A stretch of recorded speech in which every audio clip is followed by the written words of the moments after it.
the three gay dads energy that is radiating off of the credits is crazy. That would have been such a better show. Should we make that show? Should we call it Three Gay Dads?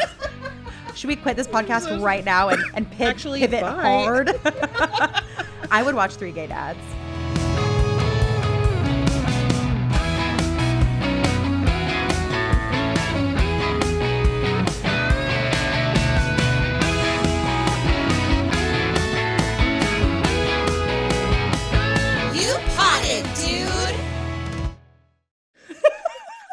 Hi, I'm Olivia. And I'm Sequoia Simone. And welcome to You Pod It, Dude. This is our podcast about Mary-Kate and Ashley. It's like traveling back in time. Mm-hmm. Immersing yourself in that sleepover vibe of your youth. Yeah, back when you didn't have to pay your taxes or your rent or think about anything important. Exactly. Except for what candy you were going to bring to the sleepover. Exactly. You were just like basically snorting pixie sticks, Yes. doing lines of pixie stick with your friends. Wow, we really snorted that. You know... I mean, I'll speak for myself. I really do think you're speaking for yourself on that one. You never snorted pixie sticks? I cannot be the only one. And I did it out of peer pressure, so I know that at the very least, my other friends were also snorting the pixie stick. For sure. There's at least 3 kids out there. There's at least 3 adults out there that have snorted pixie stick as a child. Yeah. Yeah, that's like, there's a certain je ne sais quoi to that like childhood feeling. So we're here to reminisce. We're tapping into that by watching all of Mary-Kate and Ashley Olsen's feature films. Feature-length films. Mm-hmm. Yes. That's what we'll be doing on this podcast. For now. But not today. That's a lie. Today, we thought it would be a good idea to start with the pilot of Full House. Because I feel like it's a good idea to like lay the groundwork of this is how these girls entered the industry. And, you know, we'll get into it, but I'd never seen Full House before. She had never seen Full House before. Not one episode of Full House in my whole entire living life. Which is so shocking and makes me immediately want to turn this whole podcast into a Full House rewatch podcast. But maybe we'll get there. But for now, just the pilot. For now, just the pilot. I'm curious, what is your relationship to Mary-Kate and Ashley Olsen? Okay. And this is all tied in. This is all tied in, listener. Yeah. With all the reasons why we started this podcast. Yes. Because my relationship with Mary-Kate and Ashley is that some of you who listen to my other podcasts may know this about me already, but I'm a romance girl. I live in a romance world. And when we were like tweens into early teens, even very young, they had a love interest in every movie. Single thing. Yeah. They like hit tweenhood and they always had like some cute boys. That and were sometimes it was around. subtle and had nothing to do with the plot, but it was still always in there. Yeah. So I really liked sort of like the tween teen years of Mary-Kate and Ashley, but you are different. When I was in kindergarten, I had a best friend and she was like my doorway to culture. Everything I knew, I got from her. And she was part of the Mary-Kate and Ashley Olsen fan club. Oh my God, the official fan club? Oh, absolutely official. Right. Sure. And as part of being in the fan club, she would get sent all of the books that were based on the detective series. Right. So she had like a collection of these detective books. There was one day where I think I must have been like expressing my jealousy of like, wow. Like it seemed like she was friends with Mary-Kate and Ashley Olsen. Like I was like, wow, you're in their fan club. Oh my gosh. They sent you a book. Like it was blowing my mind. Yeah. And I think she must have taken pity on me. And in the last book that she had received, there was a dolphin necklace that came with the book. And she gave me her dolphin necklace. And I wore it like every day for 2 years. Before starting this podcast, I asked my mom to go find it for me, and she could not find it anywhere. And it's the saddest heartbreak of my life that I must have gotten rid of that dolphin necklace at some point. It's funny because one day we were on the phone with each other for 2 hours or whatever. We were like about to say goodbye. And I was like, oh, by the way, I watched New York Minute on the plane the other day, LOL. And then like, it was another 2 hours of talking about like, New York That's Minute. not the end of a conversation. That's not how you end a conversation. And then we talked about Mary-Kate and Ashley for an hour. Yeah. And then as a joke, we were like, haha, maybe that's the podcast we make. Maybe after the 3 years we've spent being like, I don't know, maybe we should make something together. Maybe it's this. Then we were like, wait, I'm only a little bit joking. I'm only 12% Wait, are you joking? I'm actually not joking. I'm actually not joking. Actually, yeah. If you're not joking, I'm not joking. Because we have these sort of like opposite experiences of like, because I started bringing up all of these like teen Mary-Kate and Ashley I've never movies. seen a lot of the later movies in their discography because I was only locked in for like the earliest part of their career. Exactly. 2 clear sides of the Venn diagram, and right at the middle is just love for these twins. I'm just like, actually, I really love it. I just love these twins so much. So we decided to start this show, and we are going through their catalog of feature-length films, but we're doing it end-to-end alternating. Yeah, so we're starting at the beginning. Then next week we'll be going to the last movie, end. and Sequoia's kind of taken over for the movies that she's more familiar with. Yeah. And we're going to be bouncing back and forth along the timeline until we meet in the middle. Until we're in the middle, yeah. Mm-hmm. Beautiful. Friendship. Beautiful. But today we're starting with Full House. The Full House pilot. Boy, do I have information about the Full House pilot. You did tease this to me before we began. You're like, I really have a lot of information about the Full House pilot. This Full House pilot came out on September 22nd of 1987. So I'm just going to set the scene a little bit about what 1987 was all about. Okay, because this is like this is before you and I were born. We were. This is a few years before me and you were born. Yeah. So this is what the world was all about back then. Okay. One of the top songs at the time was I Want to Dance with Somebody by Whitney Houston. That is a new song. Okay. People are dancing in the streets all summer. And then like not even a month before this show came out, Bad by Michael Jackson. That's a new song. That Imagine. Song slaps. Imagine. And I think that puts a lot of Jesse's character in Full House into perspective. It's all coming together. He was that. He was locking in to that part of culture. Okay. And also, which I think is really fun, is that never gonna give you up, never gonna let you down. That apparently was topping the charts for like in 25 countries. People are like, it's bad to be Rickrolled. And I'm like, no, it's not. I It's love actually being the highlight of my day. Actually, Yes. Rickroll me anytime is what I said. It's so weird the way it's come back into the zeitgeist recently. It's so fun. This is the world we're living in. Oh my Never God. gonna give you up. I Want to Dance with Somebody and Bad. Those Wow. are our pillars. Other things that are happening is everyone's wearing neon colors. We're into the shoulder pads. We've got bold prints, power suits. Women are stepping into this was like the birth of the boss bitch, and it was like a big deal. And they were making their hair big and they were taking up space, you know? I love how you're transporting me back to a time that I didn't live in. I know. I'm like, yeah, I remember that. I remember that. Yeah. Oh, yes. I remember. I feel like I'm there. I remember seeing movies set in that time. Is what I'm remembering. Yeah. Also, which I think is really fun, is that there had just been the second LGBT national march on Washington. Oh. This is only the second one. Yeah. In 87. Right. So it's like new and fun to be like loud and proud. Right. So interesting. And I think that's an interesting dynamic to be adding into all of this. Yes. And we'll get there. Oh, we'll get there. We're going to get there. We're going to get into that.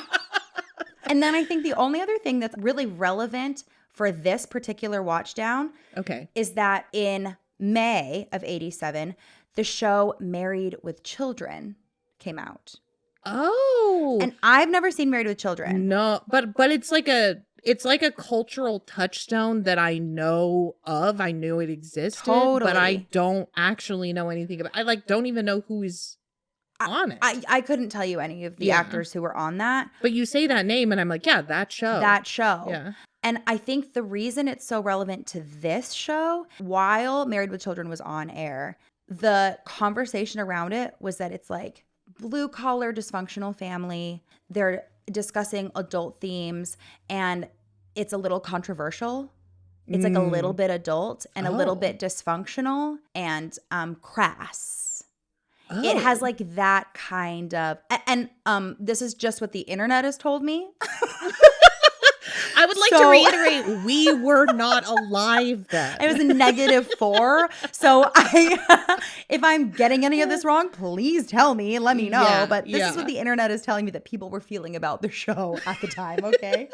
So I think Full House ended up filling the gap in the family programming at the time, that on the one hand, we had the blue collar dysfunction, controversy, crass adult conversations. Sure. Full House was seen as like the beautiful, heartwarming, excellent way to talk to children about difficult things. If you can believe that, based on what you saw in the pilot. All right. You know, I'm giving the benefit of the doubt here. I've seen one episode of Full House. I know, it makes me want to do a rewatch of Married with Children to be like, aha, what was going on there? What's going on there? But in terms of Mary, Kate, and Ashley and where they fall into this whole thing, they are, at the time of recording this first episode, 9 months old. How? I can't even wrap my head around that. That's so crazy. And I did think that when I pressed play this morning on Full House season 1 episode 1 and the credits started to roll, I was like, okay, that's a little girl, that's a little girl, and that's a baby. Not even 1 year old yet. Yeah. 9 months. That just means those are people who literally never had a normal life. Never. I do think it's also necessary, especially now that I'm looking at you right now, taking a sip through your crazy straw. Right, yeah, do that into right into the microphone. We do have beverages. We'll be drinking bespoke beverages for every episode. And bespoke, take that as you will. Because we'll take that as we will as well. This is what one might call a mimosa. We thought orange juice made sense for this episode. And then we said, well, obviously we'll put Prosecco in it. Yeah. And so that's what this is. Mm-hmm. I'm really having a lot of fun drinking out of these crazy straws too. This is one of the better ideas I think we've ever had, was to get. You've had a lot of straws. good ideas, and this might be the best one you've ever had. And we've had great ideas. Okay, so what we're gonna do next is we're gonna take a scene by scene look at this episode of Full House, break it down, fire away with our opinions, our thoughts, questions, our concerns. Our concerns. A lot of our concerns. A lot of concerns. So, Olivia, you're guiding us through this journey today. And I do recommend listeners, watchers, if you can, go watch the first episode of Full House. Yeah. Starting off with Grandma is leaving the house. Olivia, I am going to cut you off there. Oh, please. I'm going to cut you off there because that's not how the episode starts. How does the episode start? The Grandma's episode leaving. starts with the opening, the credits, so sorry. the opening credits. How can we skip the most iconic opening credits of all time? And I can't believe you just did that. It's in my outline, crazy. Olivia. Look at your outline. That was a crazy thing. I literally wrote, first of all, the intro, one of the most classic sitcom intros of all time. Skipped right over it. Behind the curtain. Yeah. Mainly I want to talk about this because I've never seen an episode of Full House before. Now, as someone who had no idea what was about to hit them. Yeah. I have no idea what the story's what about. the show's about. What was your impression of this intro? Some little girls being raised by their 3 gay dads. Oh, it really should have been 3 gay dads. Listen, we've just had our second national march on Washington with LGBTQ rights. Why were they not 3 gay dads? I beg you all to go back and rewatch the credits because the three gay dads energy that is radiating off of the credits is crazy. That would have I been was such a like, better show. Should I we was make like- that show? Should we call it Three Gay Dads? Should we quit this podcast So- right now and Actually, pivot bye. hard? I would watch Three Gay Dads. yeah, I was like, there's no way this show can be anything except three gay dads, except that I know, because I'm aware of the time period it was made in, that that's exactly what the show is not. But I You're like, could not imagine surely- it anything. Surely 2025 would look different had that show been Three Gay Dads in 87. I'm right. Like, this is a beloved by America in the 80s. Hilarious. But like, you know, I also accept that as, you know, a person who was like deeply involved in the fan fiction community in the early 2000s, I can and will make the boys kiss whenever possible. How could we possibly get a hold of Full House fanfic? Easily. You know it's out there. After this, we're hopping onto AO3 Because you and know we're gonna that seek it out. Three Gay Dads exist. It's radiating off of this show. It's palpable. Three Gay Dads raise three gay daughters. That's the fanfic I want. That's the one. So that was how I went into this episode of Full House, folks. Is that And then you were immediately really disappointed. that was the credits. That was the credits. And then I was like, all right, here we go. Plus, not to mention, it's set in San Francisco. San Francisco! Famously gay city. I'm so sorry. It really led you astray. San Francisco, too. It's like clearly. It's like yes, you did lead me astray, but I led myself astray in the end. In the end, it was me. It's like I knew that you hadn't seen it, but I really forgot what that would mean, like how little you actually would know. And you neglected to take into account my pension to make the boys kiss whenever possible. That's I mean, I had a feeling we were going to make the boys kiss no matter what. that was just I that never was doubted inevitable. that. So That's inevitable, really. And we could make the boys kiss because it's Danny is the dad. Mm-hmm. Bob Saget, Danny's the dad. Beautiful blue sweater.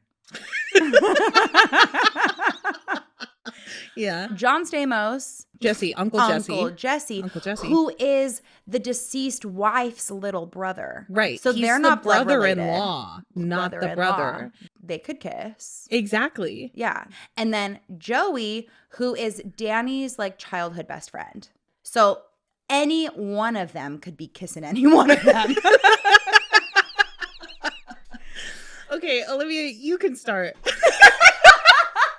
can start talking about the actual episode if you want to. If you feel like it. Yeah, well, now that we have dashed all of Sequoia's expectations, Now that we've ruined my life, we start off with the classic dead mom trope. the classic. Uh-huh. Grandma has been there and ha ha hardy har. The man's ready to get rid of his mom. That was, I felt that so hard. I was like, what is with this trope of men hating their moms? It's like so cute because like every man hates their mom, right? Yeah, and I was like, actually, Like no. so relatable. I feel like in this part, especially in this situation, like keep your mom there as long as your mom can possibly Seriously. stay there. So we establish it's time for mom to leave. I think she's kind of overstayed her welcome. I'm getting the vibe that dad is ready to like run the household again. And I love when he's like, Mom, I'm sure dad needs ya. As if the only reason a woman would leave taking care of one household is to go take care of another man. Yes. Dad, I'm sure dad needs you. Remember dad? Which is such a funny line. Right. Remember dad? Remember dad? Hilarious. Yeah, it is funny. But Yeah. also insinuating so much Exactly. about everything. Like, Mom, Yeah. come And the on. daughters are clearly not ready for her to leave. She clearly has been helping them Because through a having your very mom traumatic live time. with you is such a drag. No, I want to have two dudes who don't know anything about raising children Yeah. instead. This was a bad decision. Bad This decision. show is predicated on a bad decision. Yeah. Parents Yeah. today don't even let their children have sleepovers. Yeah. No, that's true. That's It's like true. not a thing that would happen today. And if it were to happen, those two dudes, the most doodly dude, motorcycle, leather jacket, hot Uncle Jesse, who everyone was in love with, who I'm proud to say as a child, I always hated him. You know what? The listeners are not going to understand this, but that makes so much sense. That does not surprise me even a little bit. Olivia. And also, I will say that I had a giant crush on Bob Saget.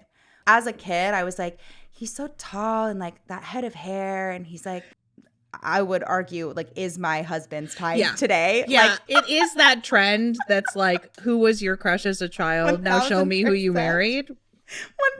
1000%. Same body type. Same. Same. But then also, I was in love with Joey, who is a comedian and like your husband.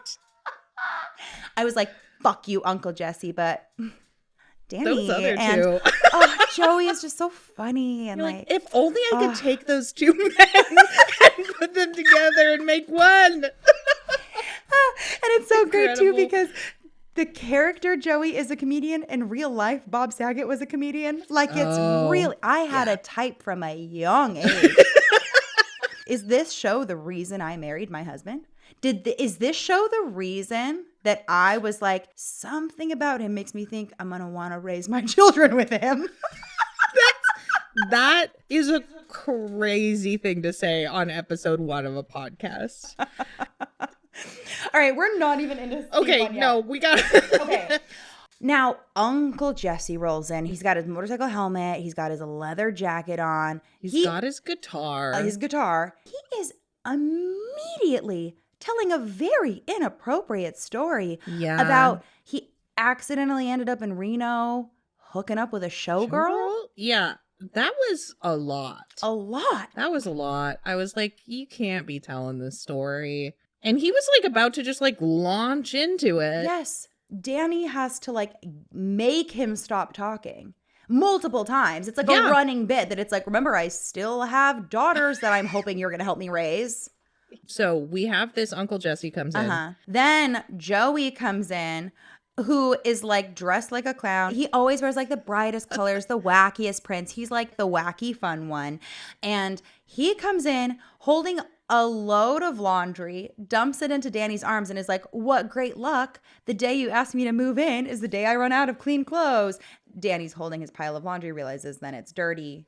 Drops him on the floor. Everyone's disgusted. Hilarious. I'm moving into a place with a washer and dryer. That's all I care about. Because I'm also a man who can't take care of myself. So then how is he supposed to take care of 3 young children? I will say, though, between him and Uncle Jesse, I would. But again, I've already shown my cards here. I ended up marrying this man. So, but immediately I'm like, well, I trust him way more with the kids because he's like fun and silly. He's fun. He's trying to be fun. He's trying to do something. He would be a great babysitter. I mean, they did almost lose one of the kids. Well, we'll get there. We'll get there.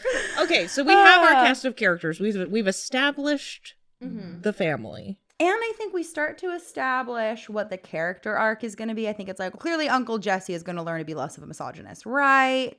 I think his story arc, especially in the time period, is grow up. I think Joey is grow up. I think Jesse is settle down. Okay. Yeah. No, that's fair. You know what that's I mean? Fair. Yeah. I'm curious, though. What do you think about what Danny's arc is going to be? The only thing that can inform me is like, how does the story arc usually go for man who lost his wife, has kids? Sure. Is like he has to open himself back up to love at some point. Sure. That's like the only thing I can think of. I'm not remembering a ton of storylines where he's dating. Right, because it's a story about 3 gay dads. Because he has all the love he needs at home. Exactly.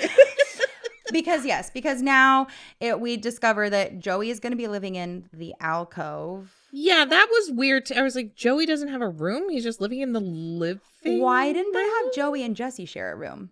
That would have been fun antics. Yeah, especially because they're in love. Especially because that's how their romance would have blossomed. Definitely in love. Yeah, that was really strange. But instead, they're having... Well, I assume because they say in the pilot that Joey isn't paying to live there. Oh. I think Jesse maybe is paying to live there and Joey isn't. Right. Because Jesse's a musician. I think he's like in a band or something. He like maybe has some more of his shit together. That was what I had assumed just like based on what I knew from the pilot. But it is really weird that Joey's living in the living room. So weird. Yeah. So weird. So the girls, basically, Stephanie, who's 5, moves into DJ's room, who's 10. And Uncle Jesse moves into Stephanie's old room, which he hates because there's pink bunnies on the wall and it's super girly. Babe, what'd you expect? Yeah, the thing about him and the pink bunnies and then him being weird about Bob Saget hugging him. He's like, dude, don't hug me in a room with pink bunnies. I was like, this reeks of homophobia. Oh, come on. It's like, you're literally there because your sister just died. What the hell, man? Exactly. Get it together. There's a point sometimes when homophobia like does a full circle until it's just gay.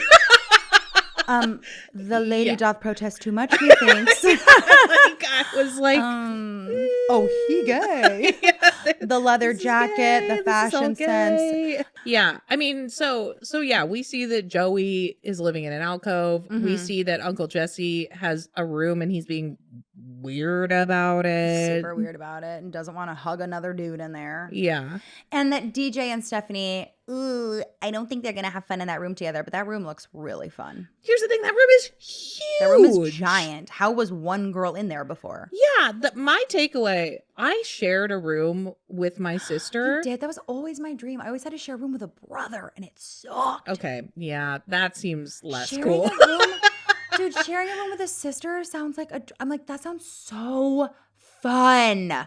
For most of our lives, we shared a bedroom up until I was like 19 years old. So I was looking at this and I was like, girls, you can do it. You can do it. You can do it. And this room is huge. It's giant. Yeah. I will say that I was really sad when I first saw there's like a giant red curtain along the wall in the back. And my immediate reaction was, oh, do we have a little stage in there? Do we have like a little puppet theater moment? Like, what's happening? Are we going to get some like the kids putting on some shows? That would have been so fun. So I'm like, okay, well, clearly that's going to be their arc of like learning how to be sisters in the same room together and stick together with your family. Right. And we still haven't seen Michelle yet. Mary-Kate and Ashley are nowhere to be found yet. It is over 9 minutes into this episode until we see one of the twins. So in this scene, we also learn what Bob Saget's job is. Yes. Sportscaster. Sportscaster. Sexy job. I will say that's not what I was going for with that one. What were you going for? He seems like too much of a nerd to be he's not giving sportscaster to me. But he is giving nerd anchorman. Like I could see weatherman. I could totally see weatherman. Yeah, the sports. I was just like, this guy seems like a little bit too nerdy for that. Right. Especially for the time period. Right. Like you would have had... be a nerd and a sportscaster. I'm not saying you can't do that. But for the time, yeah, it's surprising they didn't make him grow out like a big old thick mustache. Yeah, it was like... Then would you have bought it? Maybe if they put him in a sports coat? Maybe if they put him in a sports coat. Yeah. Maybe, yeah. Yeah. I was just like, oh, okay. I think they were going for, he's the cozy dad with a sexy job, but he still wears a sweater at home. And then he's going to teach the other guys how to be a good parent. Yeah. I feel bad that DJ was like very overlooked thus far. She is clearly not happy with grandma leaving. She's very skeptical of Uncle Jesse and Joey coming in. And that And she she is. keeps giving looks that are like, are you kidding me? Right. And no one's really addressing it. The girls are, I cannot fault the girls at any point in this episode. They're doing what they got to do. Mm-hmm. And they are surrounded by an extremely silly experience. And they're just trying to hold their shit together. I will say, though, I understand their hesitation surrounding Uncle Jesse because he's clearly not fit. He's clearly not fit. Right. But Joey, and again, clearly I'm a Joey defender. Clearly I'm in love with Joey. My husband's name is Joe, actually. Actually, it just keeps getting worse. But Joey, I'm like, he comes in, he's doing like silly dances. He's making like silly songs. He's singing in gibberish. Those are exactly the antics that they would fall for. Is it not? The show keeps making them be like, oh, this guy, what a loser. But I'm like, no, if I was 5, if I was 10, I would be eating out of the palm of his hand. Sure. I'd be like, oh my God, do that silly dance again. Those girls would be obsessed with him immediately. Don't you think? Maybe not. Maybe just me. Maybe that's just me. Yeah, I think you really are showing showing all my parts. You're showing all but I do think kids like a sort of like silly goofy person who's doing a silly goofy thing. Maybe not right up top when their whole world has been changing a lot. I think situationally Sure. it's like maybe not as appropriate. And also like when he's doing whatever he's doing, like impressions at the baby or whatever, I'm like that's right. Maybe like he's mixing his crowds a little, you know? The baby's not going to understand how bad that impression is. Yeah, exactly. And then finally we see that, DJ and Stephanie are upset with the situation, but whatever. We're on to finally meeting Michelle. And here they come. Finally. Mary-Kate or Ashley. Olsen's debut. I wonder which girl it was in that very first shot. I bet that information is somewhere. I'm curious to see whether or not by the end of all of our rewatches, whether or not we can tell the difference between the two. I currently cannot. We should try. That's something I want to track through the episodes. I want to challenge ourselves. Let's see if we'll track our data points. Yeah. What we should do is we should like make a guess. And then like at a certain point in the synopsis, be like after the inciting incident. Okay. Once we kind of know who the characters are that they're playing in the movies, go like, which girl do you think is playing which character? Okay. I like this. And we'll make our guesses and then we'll look it up. This is good. Yes. Well, it's one of them. And they've made collectively their television debut. Yeah. And then Danny leaves for work. Fatal flaw. Big mistake leaving for work. Big mistake. Immediately the idiocy of these men. And I feel like this is a part of the episode that we can speed through pretty quickly. I agree. Because they spend a lot of this episode trying to change a baby's diaper. Right off the bat, the baby's in the crib, a little fussy. Not even crying that much. And these men are like, we gotta shut this baby up. In fact, Uncle Jesse yells in the baby's face, shut up. Yeah. Really curious what was happening on Married with Children. Yeah, and again, we must state. Because this is the heartwarming version. Yes, okay. Yelling at the baby. Yeah. And then they're like, oh, let's check her diaper. Yeah, we need to change it. And I'm like, she's in her crib. I can guarantee you the changing station is next to the crib. And I was so mad. I was like, what in what world do you need to take the baby to the kitchen? In what world have you decided of all rooms that it's the kitchen? They don't ever say, where's the diapers? They don't discuss a diaper. They don't say, are there baby wipes? Is there a changing pad? Like they don't have any. And I would like to think an average man, an average single dude would be able to at least say like, I know what a diaper is. And that when I'm changing a diaper, what I need first is another diaper. Sure. But no. That's Yeah. the last thing they think of. It's wild to me that like the writer's room is like, okay, what can men be incompetent about today? Yeah. They can't change a diaper.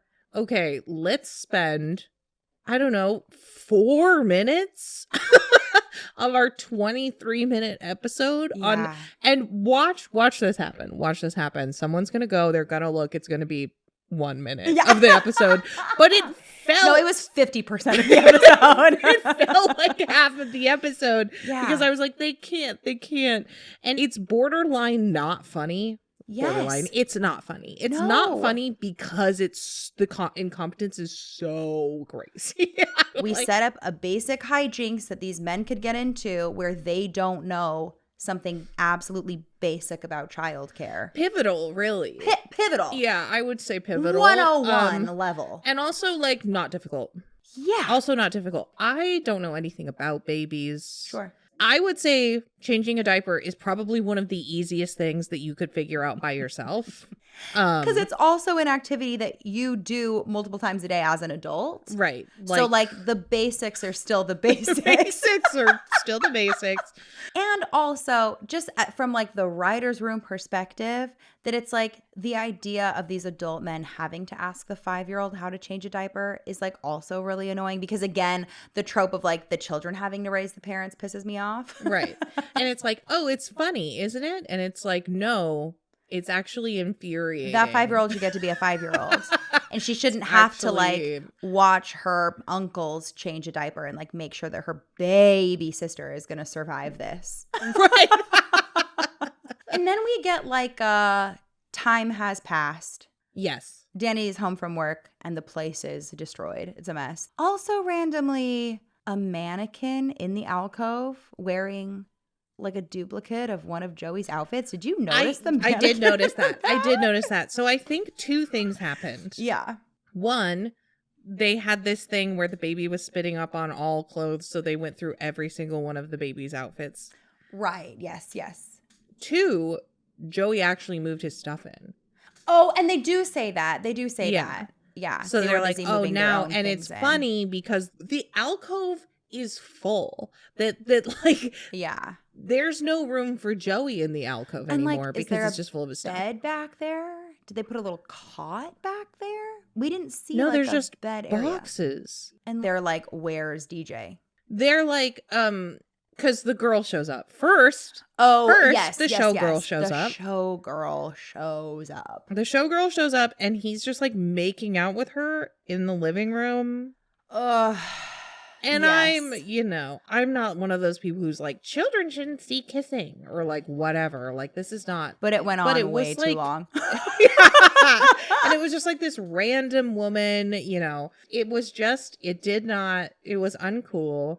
And then he won't play ballerina with Stephanie. Right. And so dad says, go play ballerina with DJ. And she's like, DJ moved out. That's right. That was It's so just funny. go play with DJ. DJ moved out. Yeah, DJ moved out. This to me was like very funny Yeah. and like made sense in the context Totally of tracks. Totally no one's been paying tracked. attention to her. And then Exactly. she's clearly upset about the whole situation. Yeah. And so she moved to the garage. And I was like, more power to you. Yeah. Live in the garage. Here's the thing. Let her live in the garage. Mm-hmm. Let her do it. Mm-hmm. You know what's in the garage? Spiders. Always. Where there is a garage, there are spiders. There are spiders. And so she's going to see a spider. She's going to freak out. And she's going to move back into her room. Just like, let it happen. Right. You know? It doesn't have to be that big of a deal. She'll Yeah. make that decision on her own. Yeah. She'll And get so- cold and sad and Yeah. she'll come crawling back. Yeah. It's like not well insulated. Like it just, she'll figure it out. Every time it would like zoom in on her face, just like being sad and dejected the whole episode, I was like, oh, I cannot wait for her heartfelt monologue later. We know Yeah. that's coming. Cue the sappy music. Exactly. And the monologue. Exactly. And so this bit is also where we get Joey's impression section. Joey's impressions. Yeah. What are all the impressions he does? Let's see. He does Bill Cosby. I don't even remember all that. Maybe I don't even know. Was he? I think he was just doing a lot of silly voices. No, he does more impressions with the baby earlier. He just does Bill Cosby. He just does Bill Cosby here. Mm-hmm. Yeah. And that was rough. Not even a good Bill Cosby. It actually was not a good Bill Cosby. It was actually like kind of an offensive Bill Cosby impression. Yeah. And everyone had a Bill Cosby impression, so like I get it. Yeah, for the but time, like but it did not age well Not on several so fronts. Is what we'll say. That's when we'll leave it there. I found myself going, oh. Yeah, and then we find out Vanessa has left. Mm-hmm. The showgirl, Vanessa, she has left. Because, and again, I'm like, props to good dad Danny that he's like, well, yeah, I told her I think it would be most appropriate if he's fine with her staying the night. Yeah. Which is like, hey, he's you got it, Dad. He's not anti-showgirl. No, he's just like, hey, but I think it'd be more appropriate with, 3 young girls in the house if she slept on the couch. Reasonable. But she left because she wasn't about that, because she's also a stereotype of a woman. Yeah, exactly. So she's gone. DJ's moving back to the bedroom. Yeah, it took some bribing from Uncle Jesse. But then when he finds out that the showgirl's gone, he's like, JK, I want my money back. And so she's like, I'm going to have a garage sale. And she goes back towards the garage. And then we have to have our heartfelt then we get our daddy heart-to-heart daughters. Moment. But only because the dad's disappointed that Uncle Jesse failed. Yeah. He's like, you bribed her? That's the best you could do? All right. All right. Talk to my own daughter. Dad's going in. Yeah. Then they have a beautiful conversation where DJ opens up about how she's feeling. Everything's been changing so fast. Her mom's not around. Yeah. And then he's like, we got to do this together. We're a team. And I would be lying if I say it didn't choke me up just a little bit. I was like, this is nice. This is nice and heartfelt. And I believe it. Yeah. And, it's a good pilot in that it hooks you in to say like, okay, now you get to see this family plus ragtag bunch of misfits come together to like be a true family together, yada, yada. And it really like sets the structure of like, we have a problem that the 2 idiot dudes don't know how to parent. Right. And then we're going to end with a sappy, heartfelt monologue where everyone learns a beautiful lesson about sticking together as a family. Yeah. And that's 8 seasons of Full House. And then they sing the Flintstones theme song. And then they sing the Flintstones song, which I was like, okay. All right. Because, listen, the Flintstones, they're a modern Stone Age family. And this ragtag bunch of misfits plus this 3 gay dads and 3 daughters, they're also a modern family. I also think it's really funny that they're like, that baby's making noise again. And her dad's like, yeah, she's just singing. She likes to sing. I'm like, she wasn't singing. She was not singing. That baby wasn't singing. She made one noise. And you guys were like, she's fussing again. That's not a fussy baby. No. And I gotta say, we like completely skipped over the whole thing in the kitchen where we see Mary-Kate and/or Ashley's full bottom. Yeah, it was a lot. Yeah, I was surprised to see it. So shocking. And I was like, I don't know that we still get away with that. I do not think we're doing that on TV these days. Yeah, I don't think we do. But like, also, I don't know. But I think it makes sense, like, in the same way that like you have the family friends of your parents who are like pinching your cheeks and going like, I knew you since you were in diapers. Yeah. America had that moment with her. Yeah. Where it was like she was our baby. Yeah. And I think that's like why they ended up having such a huge impact. That's got to be a major part of it. I think so. Yeah. Wild to me that is the beginning of their career. Yeah, that's really crazy. Well, now we're at the part of the show where we're gonna rate these pilot / the movies that we do later. We're gonna rate them. Mm-hmm. We're gonna rate them on 2 scales. Mm-hmm. First one for this episode is gonna be on a scale from, I'm gonna say 0 to 5. How full would you say the house was? How much did you like it? How much did you like it? How good was it? How full was the house? 2, 2. I would say. Interesting. Yeah. I mean, I didn't hate it. Sure. I didn't hate it. I just was like, I don't know, a bunch of this didn't age super well. Yeah. It was like, it's, it's very like superficial. Yeah. But I thought the girls are really good. Yeah, they're really good actors. They're I was really good surprised. They're really actors. I liked their storylines. I really liked the girls a lot. Yeah, and I like Bob Saget. I love Bob Saget. Yeah. Oh, I love Bob Saget. We know. And I love Uncle Joey. We know. We all know now. All of us. We all know that. I agree with your ratings entirely, except that I'm going to bump it up to a 3 for for how full my house was personally. Yeah. But that's just the nostalgia of it. That's just the love that I have for these characters and for that house and for the whole thing of it. You have an attachment that I don't have. Yeah. But I will say, I thought this was going to be a 4 or a 5, 4 minimum, and was surprised by how much of it did not age. I was like, man. Yeah, this was the show, wasn't it? And that was the show. The second scale that we rate these on is going to be... You're in big trouble, mister. You're in big trouble, mister. Who would you say is in big trouble? I would say, oh boy, Uncle Joey's in big trouble. Uncle Jesse. Oh my God. Joey's not in trouble. No, Joey's definitely also in trouble. I love Joey. No, he's in trouble too. He's in trouble, but I think the most trouble. The writer's room? Uncle Jesse. The writer's room is in big trouble, mister. Yeah, the writer's room is in big trouble. I think Uncle Jesse is in the most trouble. Yeah. Uncle Joey's also in trouble, but like also he can't control how those impressions age. He can't. He can't control that.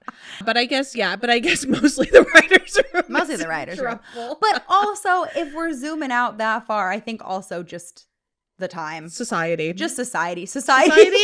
You're in trouble, mister. It is so wild though to think about going from this pilot episode of this TV show to Marvel. You know what I mean? Like where you the can draw those legacy lines. that this little baby left behind led their little sister to being into a Marvel movie. Yeah. Wild. Were Mary-Kate and Ashley at the Met Gala this year? I don't think I saw them there. I think they're pretty solidly out of the public eye. Yeah, I think they're done. Yeah. They were like, you saw my bare ass on television when I was 9 months old. I've given you people enough. Yeah, and I'm done. And respect the girls, respect their legacy. And that's what we always say on this podcast. Respect the girls, respect their legacy. And we'll say it again. Respect the girls, respect their legacy. Well, next time on this podcast, we will be going all the way to the end. Their last movie together. Their last feature-length film together, which was New York Minute. That's one of the only ones that you can actually really get anywhere. Yeah. So yeah. Watch if you happen to be on a plane. It's showing on all JetBlue flights right now. It's showing on the JetBlue flights. Grab a ticket on JetBlue. Oh. And we would also love to hear from you. We want to know, like, I feel like every woman in our demographic had such an attachment to these twins. Yeah. And not only women. I've been talking to people about like, oh, we're about to start doing this podcast, and people are like, I love Mary-Kate and Ashley. Just like across the board, the reactions have been wild. Everyone I've told, yes. Yeah. A demon comes over them. Their eyes go back in their heads. Right, exactly. It's just the whites of their eyes. Yeah. And then they come back to, they say how much they love Mary-Kate and Ashley Olsen, and then they come back to and they say, huh, where was I? I was just possessed by my love for these twins. Exactly. It's transformative. Mm-hmm. So we want to hear from you. We want to know, like, what was the thing about these twins that hooked you? What was your first movie? What was your favorite movie? What was the thing about them that you loved? Was it the books? Was it the TV show? Were you in the fan club? Do you have a dolphin necklace? And do you have an extra, and can you send one to me? Most importantly, we would like a dolphin necklace. I need that dolphin necklace. You can contact us at youpodit@gmail.com. You can find us on all social platforms, Instagram, TikTok, YouTube, at youpodit. If you're just listening to this podcast, there is a video of it. Also, you can see us. We're wearing overalls. And that's the most important part. That's the most important part of the video version. And for the people who are just listening and not watching, just so you know, Sequoia and I are identical twins. And that's just something fun that the people viewing on YouTube will be able to see that the listeners wouldn't have known. Yeah. But we're actually biological identical twins. So there's that. We also have our own individual projects. Yes. So if you like this podcast, you want to hear more from either of us, you can find Olivia. I have a cheese show with my comedian husband, Joe, who I talked about today. If you like what Bob Saget and Uncle Joey had to bring, we have a show on YouTube. It's called The Cheese Show, where we interview comedians and we feed them cheese and we make jokes about the cheese, and it's a fun, cheesy time. You can find me on a variety of podcasts. Here's the list. Here we go. Here's the list. You can find the back catalogs of But Make It Scary and Fanatical Fix and where to find them wherever you get podcasts. You can also find my newest show, Professional Talkers, on any podcast platform. Go check those out. Thanks for being here. Bye. Bye. You Pod It Dude is created, hosted, and produced by Sequoia Simone and Olivia Vessel, with music by Tom Donat and show art by Sequoia Simone. Video episodes are edited by Olivia Vessel, and audio-only episodes are edited by Sequoia Simone. Want the inside scoop on the show? You can find us on Instagram and TikTok at You Pod It. We'd love to hear from you. What do you love about Mary-Kate and Ashley? You can reach us over email at youpodit@gmail.com. Make sure to subscribe and leave a rating or review wherever you're listening or watching. We'll see you next time. From the very moment their story's begun, we got 2 child stars for the price of 1. They're our favorite sisters and they shared a womb. Now we're talking about them on You Pod It, Dude.